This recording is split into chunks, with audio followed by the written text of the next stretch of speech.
I'm Rachel with Stirring the Deep, and this is the last instructional video in a series that I've been doing called Stir the Deep with me. Today I'm just going to briefly review what we've touched upon in the other videos, and then I'm going to talk about you possibly mentoring someone else in this process. So I just want to kind of go back and just kind of do a recap. First, we talked about the process of quiet time. So I suggested this 40 minutes and how you break it down into quieting your mind, prayer, spending time in the Word, listening to the Spirit. And the time that I've given, 40 minutes, that's just a suggestion. Obviously, you can go longer. Some days if you need to split up that time because that's how your schedule is.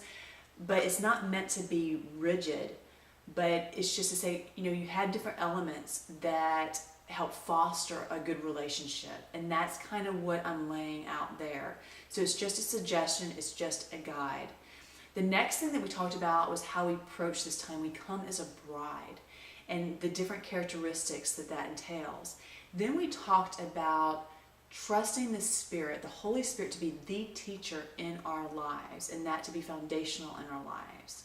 We addressed the structure of the Word and how it's written in such a way that it reveals certain truths at certain times, and other times it hides it. So we talked about just the complexity and the beauty of it and how it all fits together. Then we talked about the different perspectives or mindsets we should have as we come down and sit with God in that quiet time. Things that just will help us to move us into that intimacy with Him.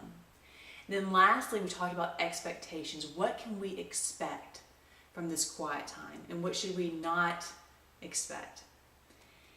Now I want to kind of move on to you mentoring somebody else. And this is something I strongly suggest if you have the time. And it's really not very time consuming, as you'll see.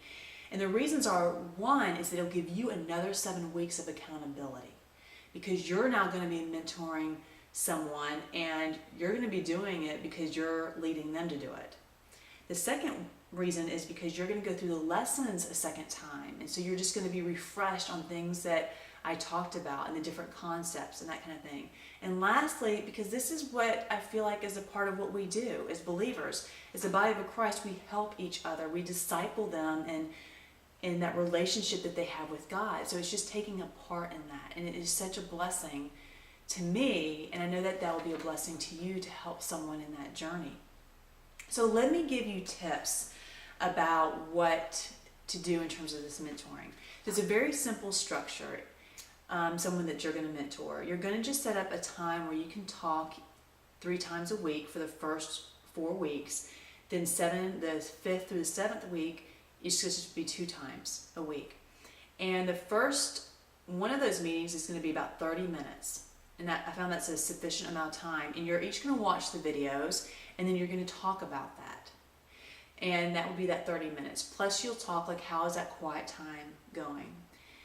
Then the other 2 times during that week, you're just going to call them and say, how are things going? How's the quiet time? That's just an accountability call. So when someone knows you're calling, they're more likely to kind of keep up with it. So that should be very brief, like maybe 10 minutes. And that's it in terms of the time commitment. So you see, it's really not very demanding. And when you pick a time, I strongly suggest you be very consistent in that time. For example, if you talk each time at 11:30 in the morning or at 6 at night. But if it's consistent, then it's easier for you guys to plan. It's you make sure that it gets done, because if you're kind of doing it randomly, then sometimes you miss the calls. And I think that consistency is very important. So really try to have that person commit to a set time to talk each time that you do.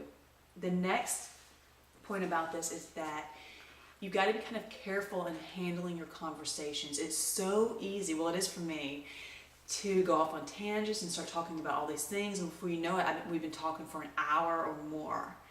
And we really need just to respect each other's time. And so you say, okay, this is the time commitment, 30 minutes once a week, the other 2 times 10 minutes, and really try to keep it within that time frame so that you're respectful of them and also of yourself and the time that you have allotted.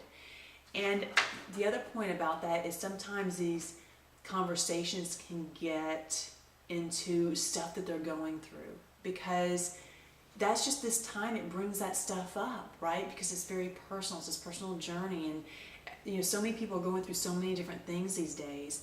But be careful not to step into that counselor role. Really encourage them to take that and talk to God and to seek His counsel in those areas. So it's just kind of drawing boundaries a little bit in your conversation in the role that you're playing, because you're there just to kind of guide them and to lead them in that direction. And that fostering that relationship with God and talking through those things with Him is so important for them to do. So it's just a little bit on governing your time and kind of where the conversation goes. Now, if you really feel led by the Spirit to engage in a certain conversation, that's different. But in general, just kind of keep it focused on just this mentoring. The next thing that I want to mention is that this is the work of the Spirit.